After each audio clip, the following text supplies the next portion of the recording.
In this video we're going to go through the Transformers portion of Hasbro Investors Day and what came from the event. Hasbro Investors Day is an opportunity for Hasbro heads to discuss the focus of Hasbro and its brands going into 2023 and beyond. The underlying tone of the event was that Hasbro's strategy will focus on fewer bigger brands, more profitable brands, and making savings by exiting underperforming brands. By stepping away from those underperforming brands, it would allow Hasbro to double down on those bigger brands, one of which was confirmed as Transformers.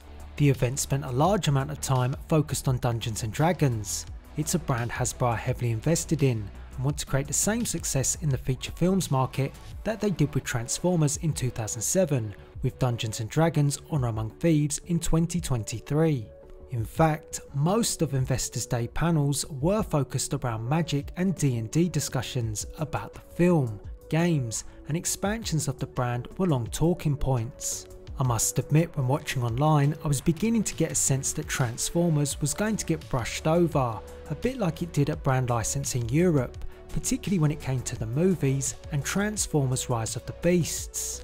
My concern became even more heightened when Hasbro jumped from giving investors a sneak peek of Dungeons & Dragons Honor Among Thieves, which is set for March 3rd, 2023, to Peppa Pig content planned for 2024. Luckily, Hasbro took a step back to Transformers shortly after, and in the end gave some pretty positive and exciting news.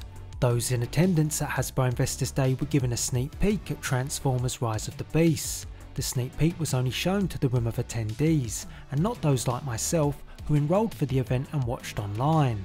Since the announcement of the movie, this is only the second time something has been shown.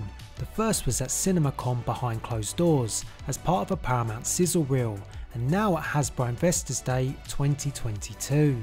It surely can't be too long until a sneak peek is given to the Transformers fans. It was made clear from the panel discussions that the inclusion of Beasts in the 7th installment of the live action franchise presents huge licensing opportunities. It was also noted this movie is in post-production and is on track for the release of summer 2023. This should put to rest those that have been drinking too much Energon thinking this movie has been or is going to be cancelled.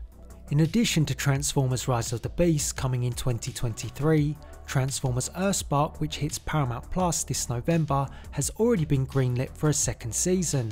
It was stated the series has been testing with strong approval ratings for viewers of all ages. Another exciting confirmation was that Josh Cooley's untitled Transformers animated film is still scheduled for 2024 and hopes to give the same experience as Spider-Man's Into the Spider-Verse. I personally felt Hasbro Investors Day 2022 was a huge positive for Transformers. Not only is it one of the bigger and more profitable brands, which means there's no chance of Hasbro exiting the brand anytime soon, it's a brand that Hasbro has a ton of plans for. If Investors Day has taught us anything, it's that Hasbro want to elevate a few other brands to reach the same heights of Transformers, which is no doubt why the focus is on D&D right now. So that was everything in relation to Transformers after Hasbro Investors Day 2022. How do you feel as a Transformers fan after these details from the event? Does it put your mind at ease, or has it re-engaged your excitement for Rise of the Beasts? And does all this info give you the sense that Hasbro have serious plans for Transformers as a brand and as a franchise? Make sure you leave us a comment. If you found this video informative, why not drop a like on the video? And until the next one, thanks for watching.